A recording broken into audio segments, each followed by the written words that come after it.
We're going to get into JFK and the relationship between France and Israel because it's hard to understand where, ironically, where Israel is today with its weapons without understanding that. It's estimated that they have hundreds of weapons. Some put it as high as 300 nuclear bombs.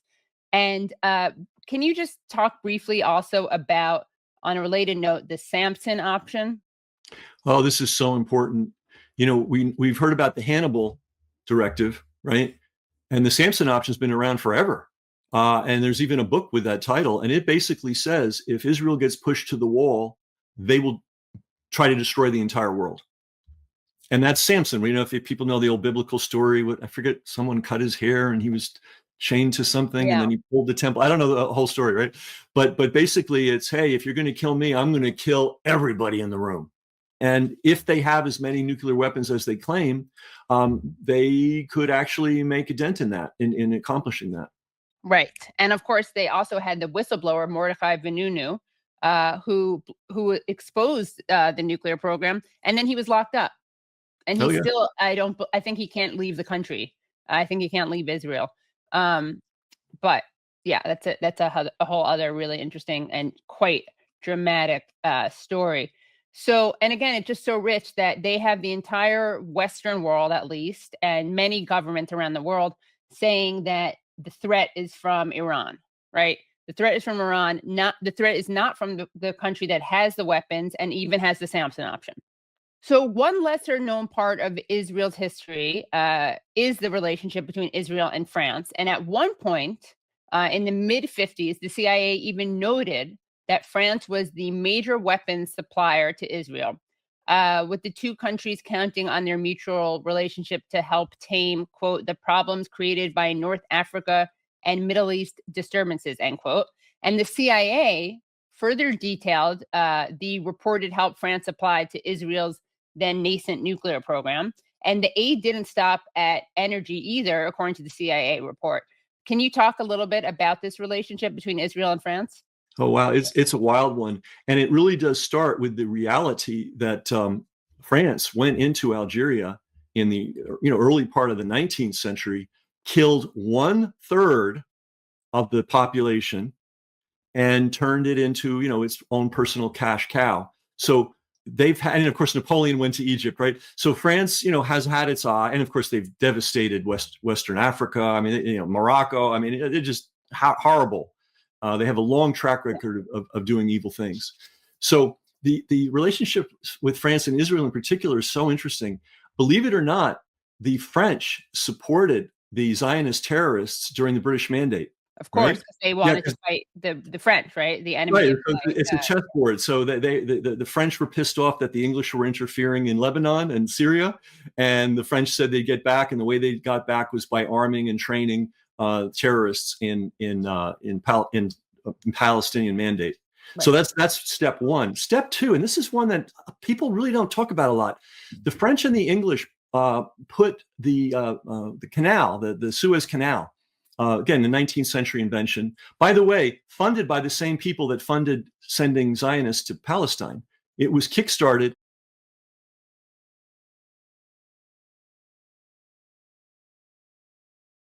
by the Rothschild Bank. Now, Rothschilds, as far as I'm concerned, they could be Jewish, they could be Tibetan, they could be Bolivian, it doesn't really matter. But what they represent is a massive collection of capital. And they literally looked at the world as a chessboard. So one of their chess moves was to put a canal through Egypt. Another was to put Europeans right in the middle of the Levant, right? So what happened when Egypt woke up one day and said, you know what? We don't like the idea of a canal, someone else's canal running through our country, and they appropriated it. They offered to pay for it. There was a war. Did France invade Egypt? No. Did the other partner in the canal's ownership invade Egypt? No. Israel invaded Egypt, so over the Suez Canal. So that's the greatest demonstration of what the role of Israel is. It's a thug. So let's say you're a gangster and you want to deal crack in a particular neighborhood. You don't personally want to go down there and deal the crack.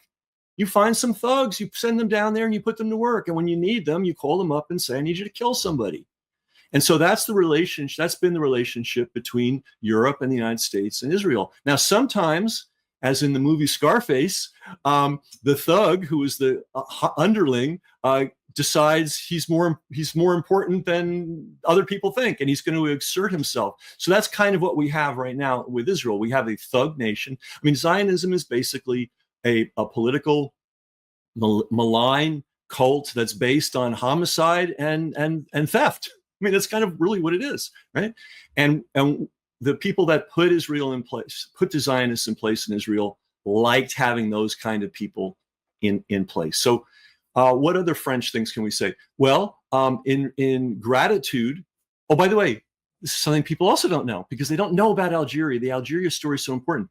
The Israelis sent advisors and intelligence agents to assist the French during the last round of their genocide, right? There was a genocide that was taking place in Algeria, just as horrible, believe it or not. I mean, they didn't have this, they were dealing with a much larger territory and they didn't have the kind of weapons Israel has, but they were destroying villages. They were putting people in concentration camps. They were destroying agricultural fields. And Israel was part of that. So in gratitude to Israel for all the wonderful things it did for France, they started to provide Israel with nuclear technology.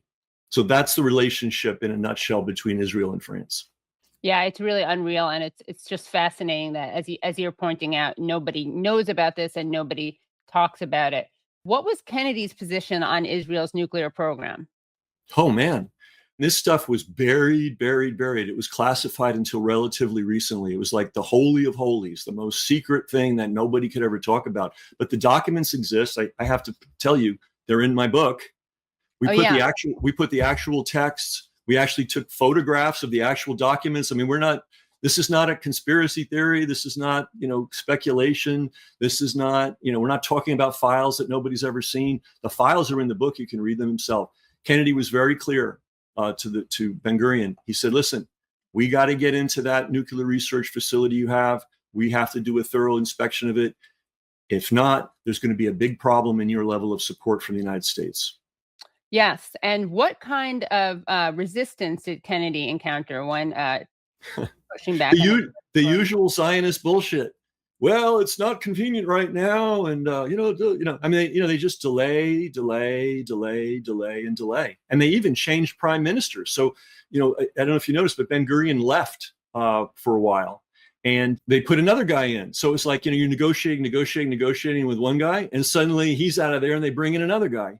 Right. Exactly, so it was an endless delaying tactic. By the way, the whole issue ended on November 22nd, 1963. Oh, yeah. I wonder why that was. Well, there are a lot of people that wanted Kennedy killed. And CIA, there's the elements of the CIA. By the way, they were not rogue elements. And I hope we may get to talk about that. Nothing rogue about James Jesus Angleton or Allen Dulles, right? Right. That's like calling the CEO of U.S. Steel a rogue element in U.S. Steel. That's absurd. So the CIA wanted him gone. Organized crime wanted him gone. And it's pretty darn clear that there were a lot of people in Israel that wanted him gone. And interestingly enough, the CIA, organized crime, and Zionist criminality worked together and have worked together for decades. But that's something you're not allowed to talk about. But it's a historical fact. It can't be denied. You can try to deny it, but the facts are the facts.